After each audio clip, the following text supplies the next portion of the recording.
My name is Sarah Voss, and I married my boss on a Tuesday morning in a courthouse that smelled like old carpet and institutional quiet.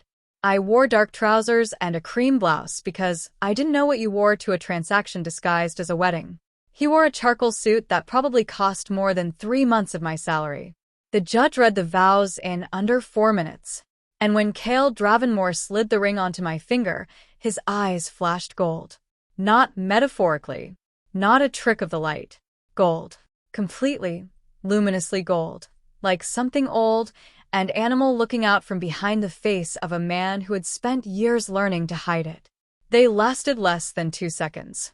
Then they were dark again, and he was looking at me with his usual impenetrable expression, and the judge was saying legally wed. I told myself I'd imagined it. I didn't believe myself. But the letter from the bank was gone from my kitchen table. $247,000 of my dead father's debt cleared. And I had 90 days to survive a marriage to Cale Dravenmore and walk away with my life intact. That was the deal. That was all it was supposed to be. Let me back up. My father died 8 months before all of this. He was a police officer, a good man, a wonderful man, the kind who loved dogs more than people, and cried exactly once in my memory, the day he buried his police dog. He also had a catastrophic relationship with money. Not from greed. From optimism. He always believed things would work out. They didn't work out. And when he died, I inherited his love and his debts in equal measure. $247,000. The bank was 38 days from taking everything. I was working as a junior marketing associate at Dravenmore Industries. I was good at my job. I was also eating peanut butter for dinner 3 nights a week and lying awake calculating the exact date I would run out of options. The message came at 9:47 on a Tuesday night. For words from a line I didn't recognize. My office. Now. Katie Cale Dravenmore did not message junior marketing staff at 9:47. Cale Dravenmore barely acknowledged junior marketing staff existed. In 14 months at his company, I'd been in the same room as him exactly 7 times. He was the kind of man who made a room rearrange itself around him without trying. Tall, dark-haired, with a jaw like it had been carved by someone with strong opinions, and eyes that seemed to be perpetually calculating something 3 moves ahead of everyone else in the room. He wore suits like armor. His voice was low and precise, and carried the specific quality of a man who had never once needed to raise it to be obeyed. I took the elevator to the 54th floor. I told myself to be calm. I failed immediately. His office was the entire top floor. City lights instead of ceiling lights. Cedar and leather, and underneath both of those, something else, something electric and wild that my body registered as a warning before my brain caught up. He was standing at the windows with his back to me. Shirtless, I'd learn later, was how he stood at 3 a.m. looking at the city. But that first night, he was dressed, controlled, a man who had already decided what was going to happen and was waiting for me to arrive and confirm it. He turned. He looked at me the way people looked at problems they'd already solved. Then, he picked up a folder from his desk and held it out. The contract was 43 pages. I read the summary page standing in his office with my hands not entirely steady. Temporary matrimonial agreement. 90 days. Full discharge of my father's debt, up to $300,000. Continued employment, guaranteed for 12 months after dissolution, with a 15% salary increase.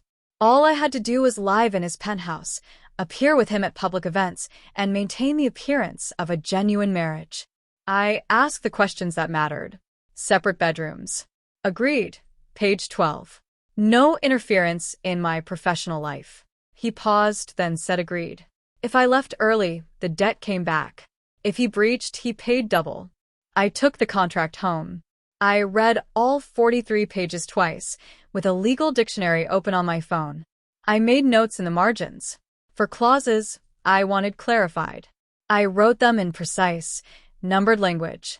At 7:30 the next morning, I was standing in my building lobby with a bag packed. The black car pulled up, and I went. The penthouse on the 55th floor was everything the quarterly reports had implied, and nothing I was emotionally prepared for. Ceilings that belonged in a cathedral.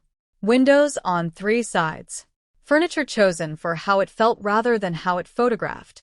And the silence, a living silence, waited, like the building was breathing around me. Marin, his personal assistant, showed me to my room. She was precise and professional and, as she was leaving, told me very quietly that certain rooms were private. His study. A lower-level room accessible by a secondary elevator. She said to respect those boundaries.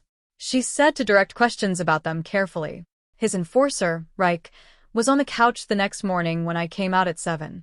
Shaved head, built like a structure, and the most openly honest person I'd encountered since day one.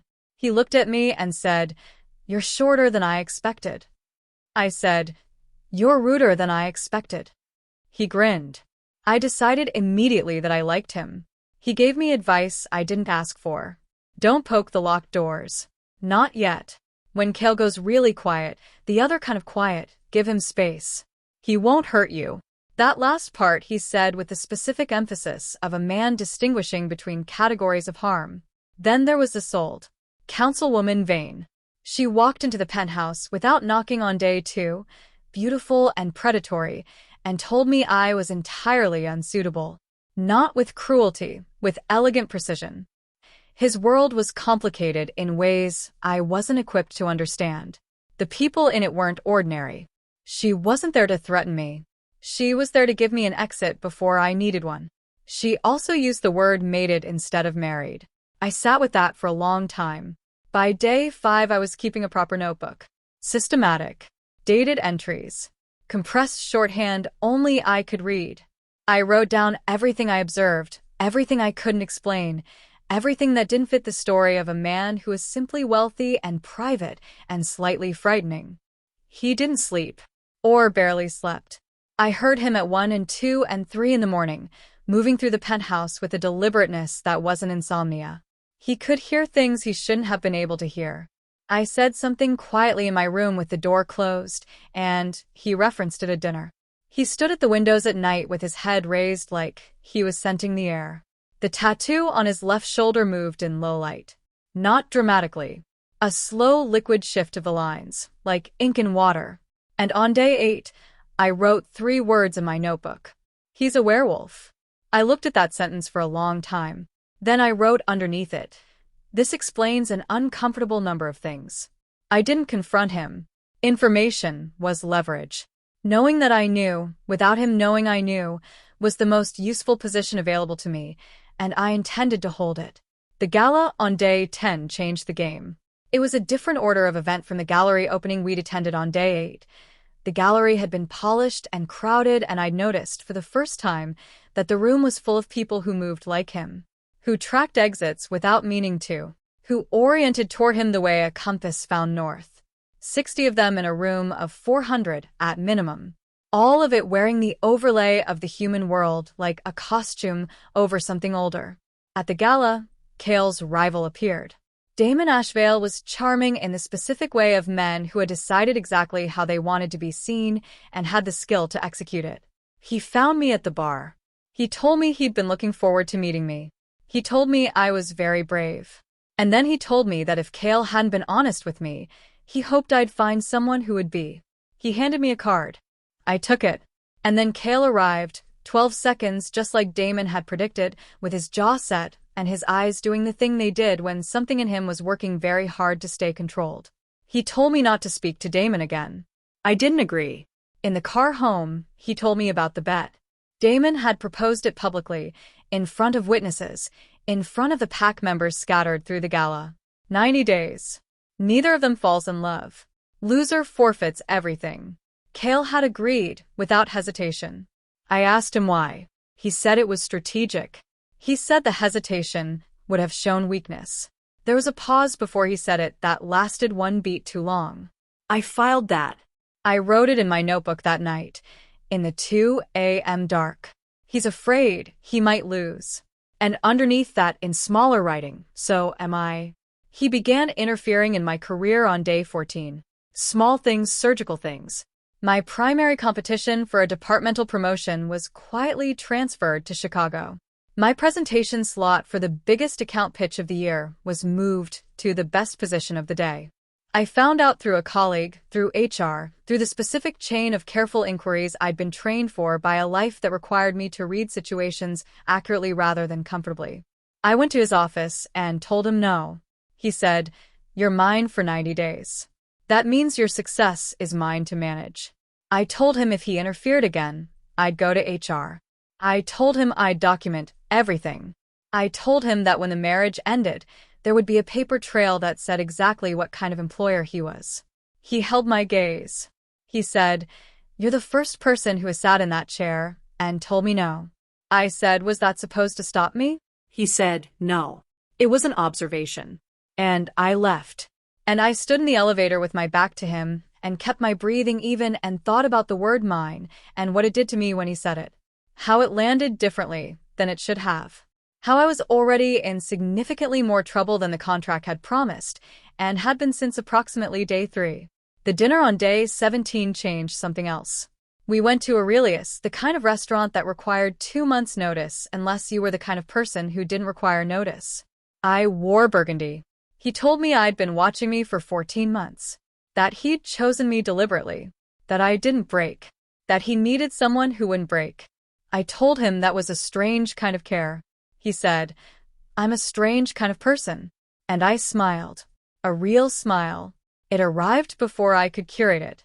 And I watched it land on his face and do something to his expression that I filed immediately under things to return to. On day 20 I cut my hand. A kitchen accident, mundane and ordinary. The paring knife caught my palm on its way down, and I was at the sink with the blood running pink when he arrived. In under a second. From the north corridor, across the penthouse, in under a second. And then he was beside me with a first aid kit I hadn't known was there, and his hands were cool and steady, and he wrapped my hand with the precise care of someone who had done this before. But he was shaking. Finally, in a controlled way that cost him something to contain. And his eyes had gold working beneath the surface with the patience of something that had stopped fighting for the surface and was simply present. He told me he could close the wound, not with bandages. He pressed his thumbs to the edges of the cut, and I felt warmth travel from his touch in a seam along the cut, and the tissue drew together, and 2 minutes later, what had been a significant cut was a pale line on my palm. He said it required a sufficient response to the person. He said it was not a skill that functioned independently of connection. I pressed my thumb to that line for the rest of the story. That night, he came to my room at 11. He stood in the doorway and told me about the room at the end of the north corridor. His other self. His wolf form, when the shift was difficult. He told me the room was built for it, reinforced, temperature-controlled. He told me it was the only truly private space he had. I said, "Thank you for telling me." He said, "I'm telling you because you already know, not because I chose to." I said, "You chose to come to my room at 11. That was a choice."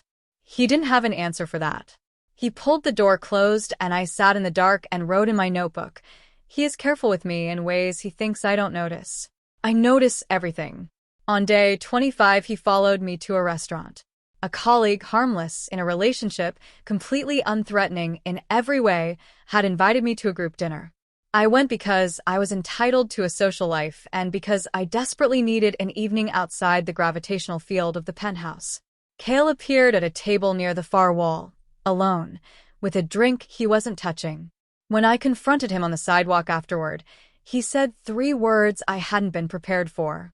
Because he was near you. No management. No deflection. Just that. Raw and simple and out before he could stop it. I told him it wasn't acceptable behavior. He agreed. I told him he didn't know my time or my friendships or my presence at a restaurant on a Thursday. He agreed again. And then I walked away and left him on the sidewalk, and I stood in the back of a cab and pressed my fingers against my sternum where something complicated had taken up residence and was refusing to leave. On day 27, I came home late from working and found dinner waiting on the kitchen counter. Kept warm. My father's pasta recipe. Not a recipe I'd given him. One I'd mentioned once, in passing, in a sentence about something else entirely. He'd remembered. He'd made it. He'd left it for me in the kitchen without announcement or expectation. I stood there for longer than was reasonable. Then I sat down and ate it and wrote in my notebook afterward. He remembered. 63 days. I'm in trouble. On day 30, I cut my hand again. This time the cut was deeper, and the response was different. On day 20, he'd been managing something. Managing his reaction with visible effort, the tremor in his hands the evidence of it. On day 30, he looked at my bleeding hand, and his face showed grief. Just for a second. The specific grief of someone looking at something that had cost them something they hadn't armored against because the armor had been designed for a version of this that didn't exist anymore. He healed my hand again.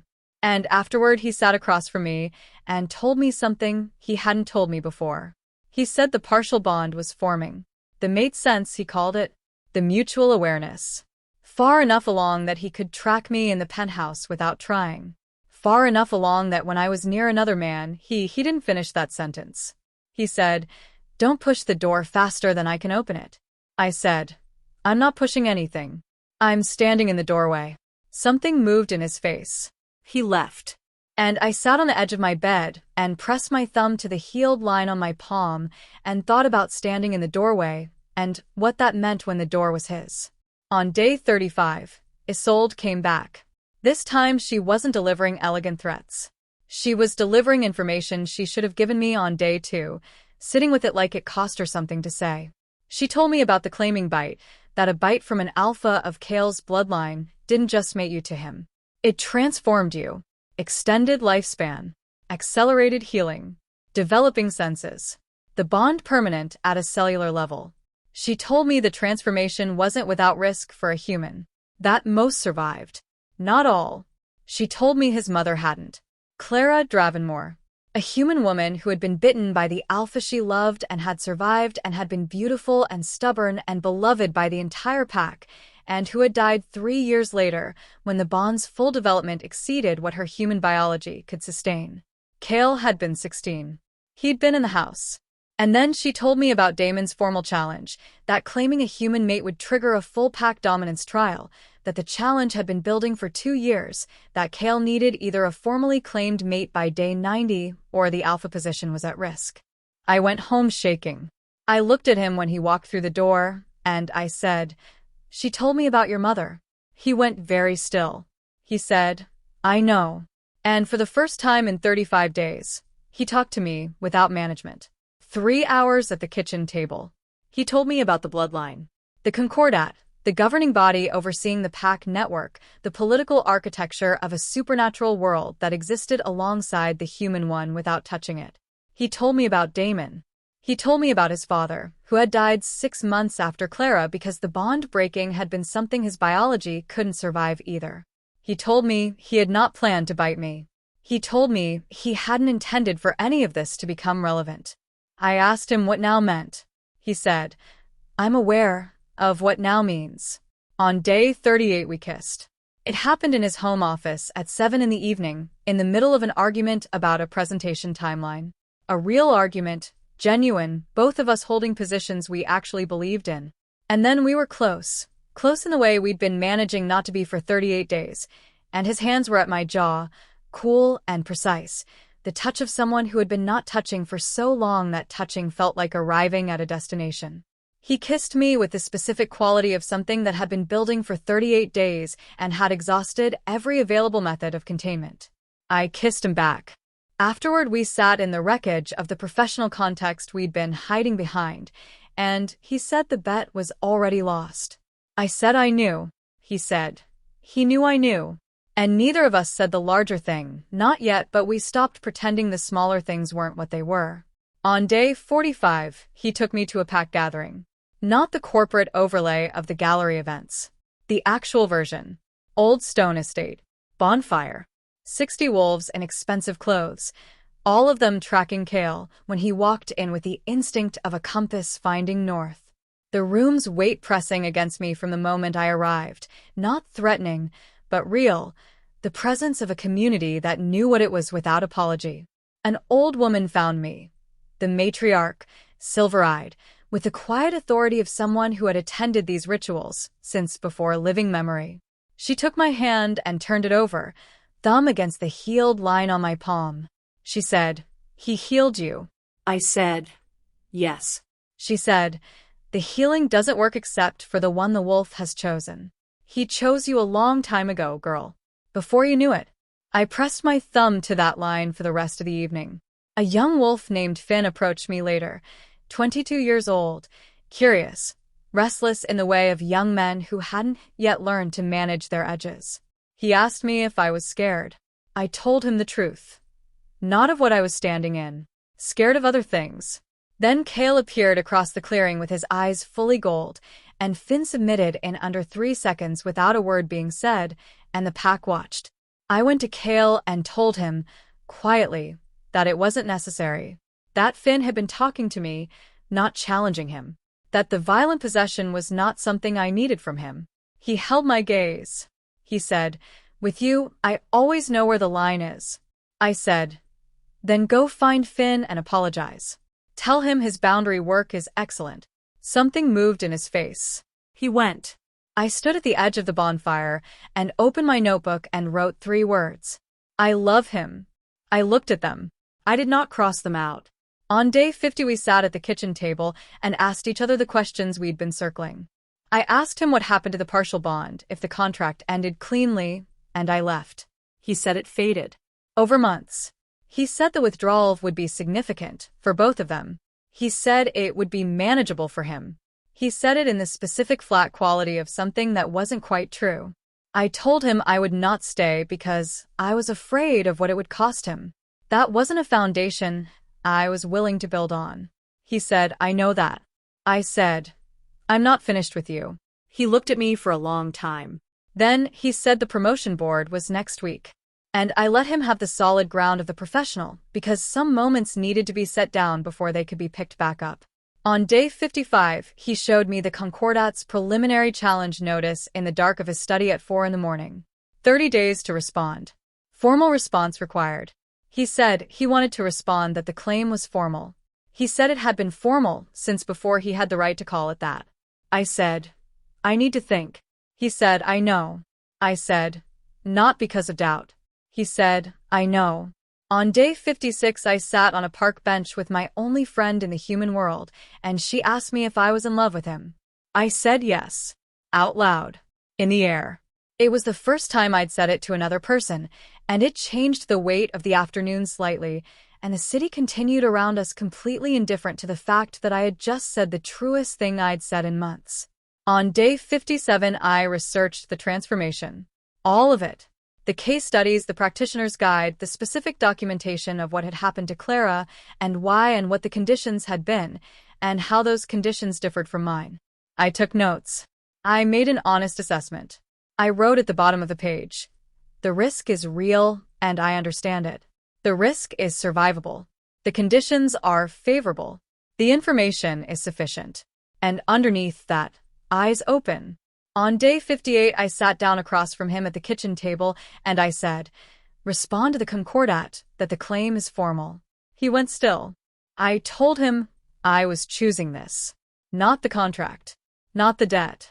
Not the bond's biology or the challenge or the deadline. I was choosing him. Because he was the person who made my father's pasta from a passing mention and fixed my desk without being asked and went to apologize to a 22-year-old wolf because I'd asked him to. He stood up. He came around the table. He held my face in both hands, the cool, precise touch that had become the language of everything he couldn't say any other way. I said, I need to tell you something. I wrote it down on day 45, and I didn't cross it out. I said it out loud on day 56 to someone who wasn't you, which was the wrong order. I said, I love you. And I watched it land. Watched the full weight of it move through his face and change the architecture of his expression in the permanent way of things that have altered the structure rather than just the surface. He said my name, just my name, in the low, resonant register that lived in my sternum, with 58 days of saying it carefully behind it. Then he told me he'd been in love with me since before he had the right to be, since 14 months ago, since he'd read an unfinished pitch document of mine and thought, that's exactly how she thinks, and had filed it under things I'm not going to do anything about. I told him I'd lost the bet on day 3. When I wrote he's a werewolf in my notebook and then wrote this explains an uncomfortable number of things. The second sentence was when I lost it. He laughed.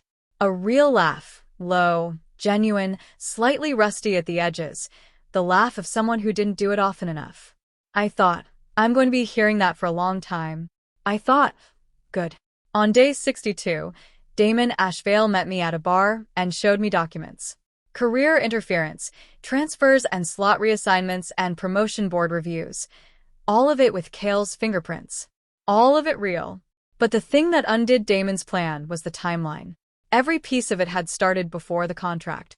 Before Cale had approached me about the marriage.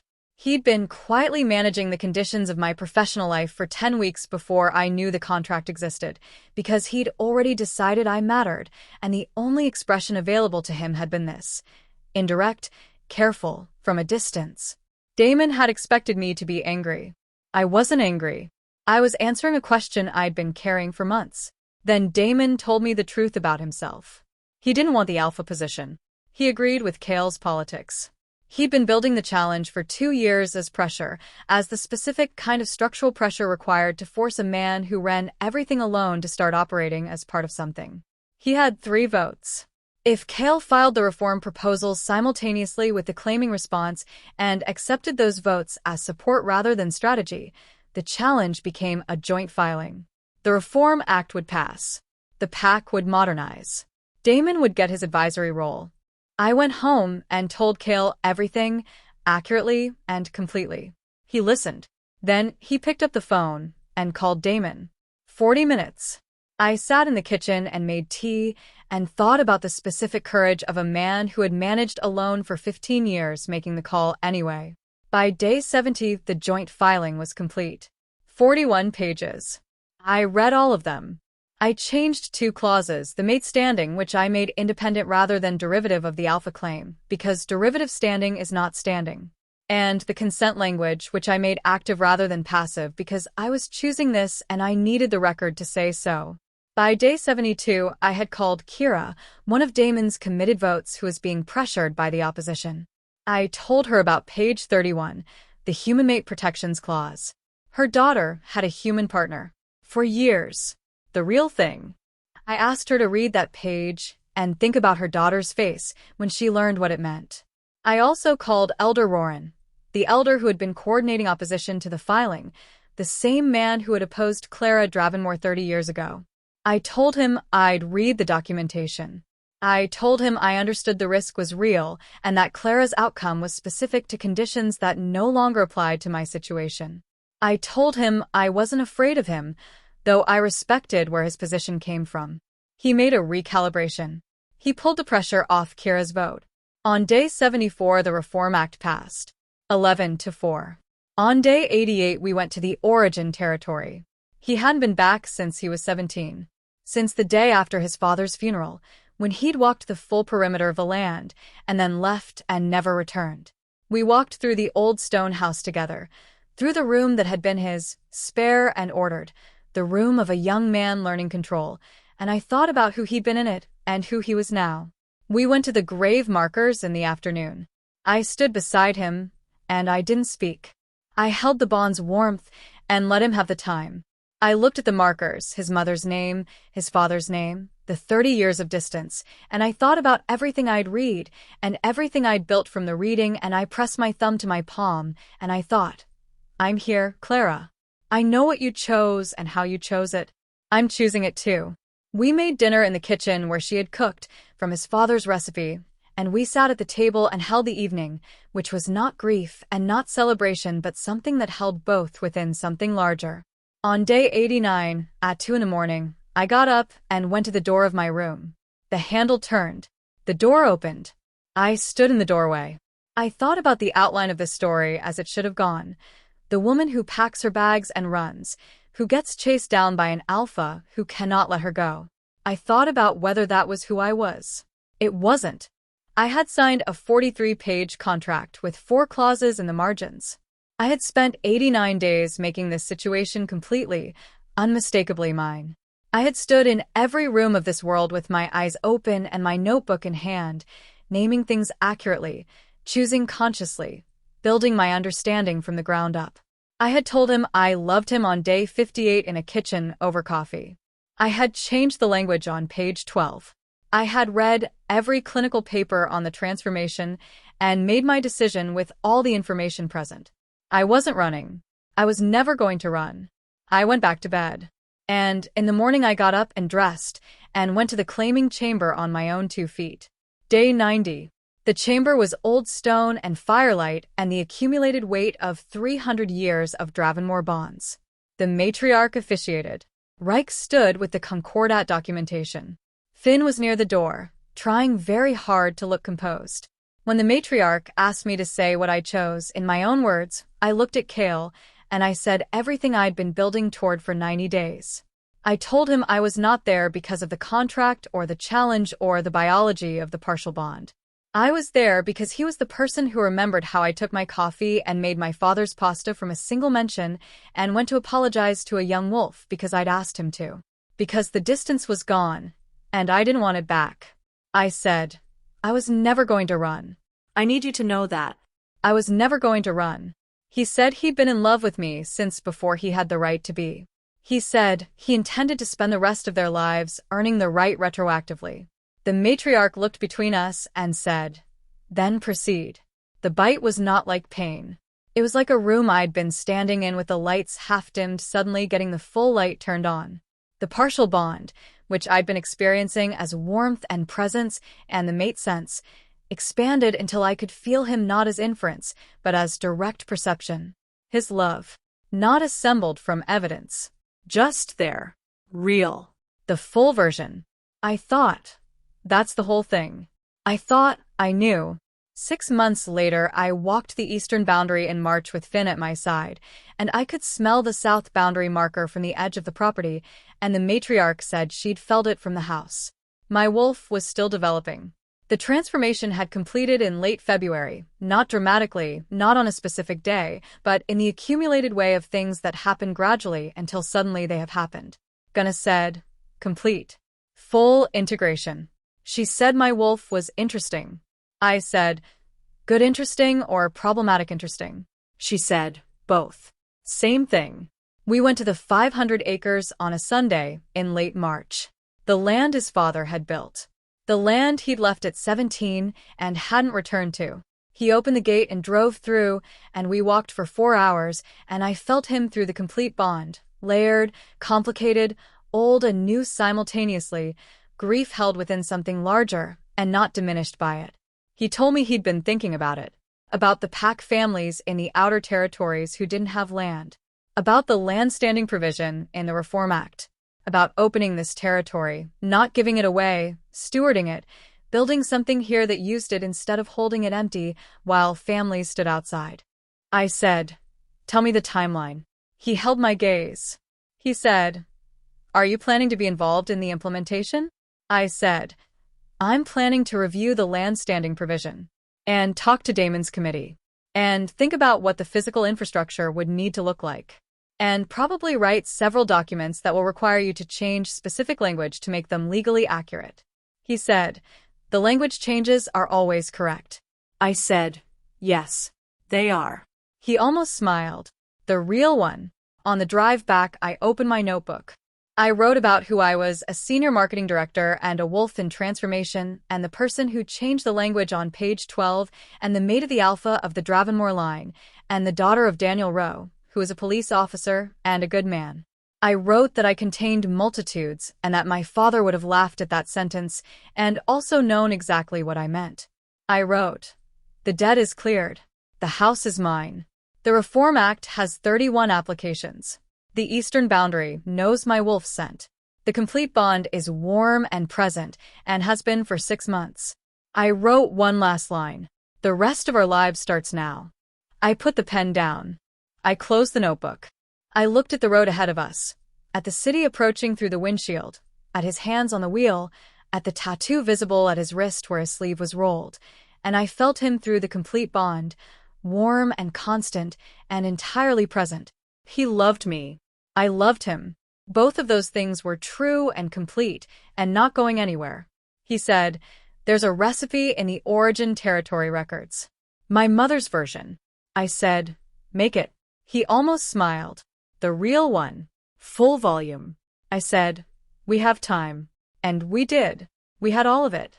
The 500 acres and the land standing provision and the eastern boundary in spring and 31 applications and everything we were still building and everything we'd already built and the rest of everything ahead.